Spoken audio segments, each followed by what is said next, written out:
प्रिय भाई बहनों, आज हम आपको कुरु जनपद में भगवान आए थे और उन्होंने धूलकोटित एक जगह है जिसको आजकल धूलकोट भी से भी पहचानते हैं और कुरुक्षेत्र से भी।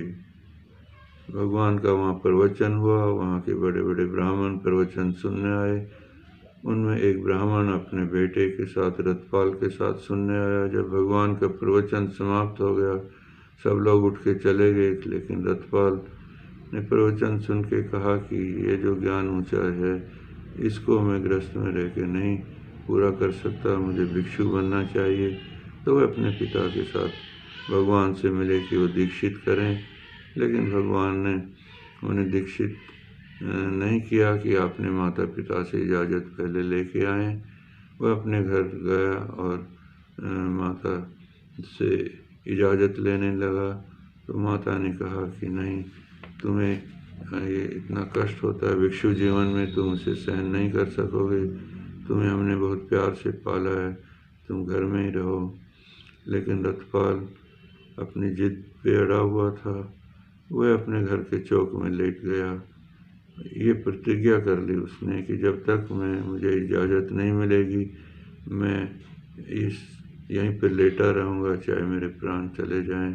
कुछ मित्रों को बुलाया गया उसे समझाने के लिए, वो भी नहीं समझा पाए। फिर अंत में माता पिता ने दुखी होकर इस शर्त पे उसे इजाज़त दी कि जब वो भिक्षु बन जाए तो एक बार घर वापस आए। रथपाल ने ये बात मान ली माता पिता की, और वह भगवान के पास गया कि अब मैं माता पिता से इजाज़त ले आया हूँ। भगवान ने उनको दीक्षित किया, और दीक्षित करने के बाद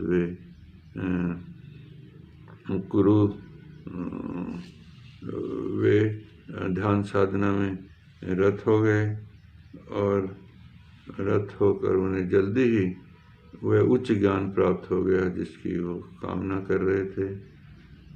तब उसे माता पिता की बात याद आई और उन्होंने भगवान से इजाज़त मांगी कि एक बार भगवान इजाज़त दें तो मैं माता पिता से मिला हूँ, मैं वचन दे के आया था।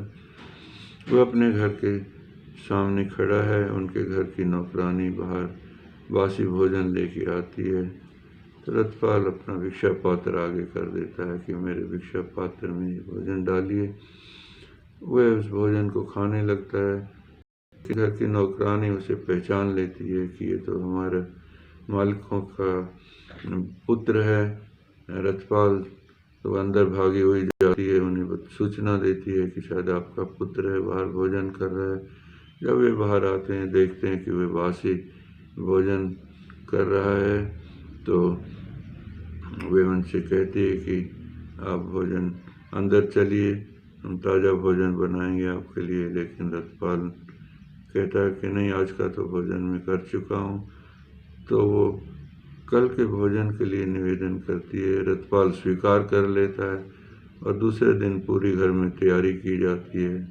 ये बहुत अमीर थे उनके माता पिता। सारा सोना चांदी धन दौलत बाहर रखा गया। सुंदर महिलाओं को बुलाया गया ताकि रथपाल दोबारा से इस धन संपत्ति और महिलाओं में वापस घर लौट आए।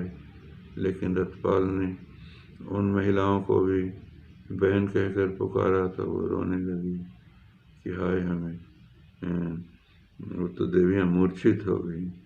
और भोजन करने के बाद रथपाल वापस जो कुरुराज राजा थे कौरवों के, उनके मृगवन में चला गया। वहाँ पहुंचकर उसने वृक्ष की छाया में नीचे बैठ गया। जब वहाँ के चौकीदार को पता लगा तो उन्होंने राजा को सूचना दी।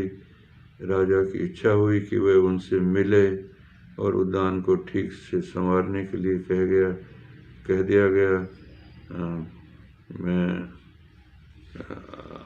तो जब राजा ने उसको देखा तो राजा ने कहा कि रथपाल, तुम गृहस्थ तो कैसे छोड़ के आए? मैं तो 4 कारण ही जानता हूँ जिसकी वजह से कोई गृहस्थ छोड़कर और कासाय वस्त्र धारण करता है। या तो उसका उम्र का है, बुढ़ापा आ गया हो, या उसका गिरता हुआ स्वास्थ्य है, या कोई बहुत ज़्यादा गरीबी में फंस गया हो या कोई निकट संबंधियों की कोई मृत्यु हो गई है, किंतु मैं तो ये चारों कारण में से आप में कोई भी नहीं देखता, फिर आपने ये ग्रह त्याग क्यों किया? तब उस आदमी को लो जिसका स्वास्थ्य गिरा हो, तो ऐसा आप तो बीमार भी नहीं हैं, आपका कोई धन संपत्ति की भी, हाँ आप तो बहुत धनी परिवार से थे, आपके कोई सगे संबंधी को भी बिछड़ने की बात नहीं हुई, तो आपने क्यों गृह त्याग किया? तब रथपाल कहता, राजन मैं घर से बेघर इसलिए हो गया कि मैंने भगवान बुद्ध के विचार आर्य सत्य जाने, देखे और सुने, जिन्हें सर्वज्ञानी और सर्वद्रष्टा सम्यक संबुद्ध भगवान ने प्रतिपादित किया था। और वे चार नियम हैं कि संसार अनित्य है, निरंतर परिवर्तनशील है। दूसरा है संसार का कोई रक्षक या संरक्षक नहीं है, हमारा कुछ भी नहीं है, हमें सभी कुछ पीछे छोड़कर जाना है। तृष्णा के वशीभूत होने से संसार दुखी है। और राजा ये बातें सुनकर कहता है, ये अद्भुत है, ये विषमकारी है। राजा का इस विषय में मैं तथागत का कथन कितना सत्य है। और ये सुनकर राजा के मन में भी दीक्षा लेने की हुई और उन्होंने भी भगवान का धर्म का पालन किया। आपका मंगल हो, आपका भला हो।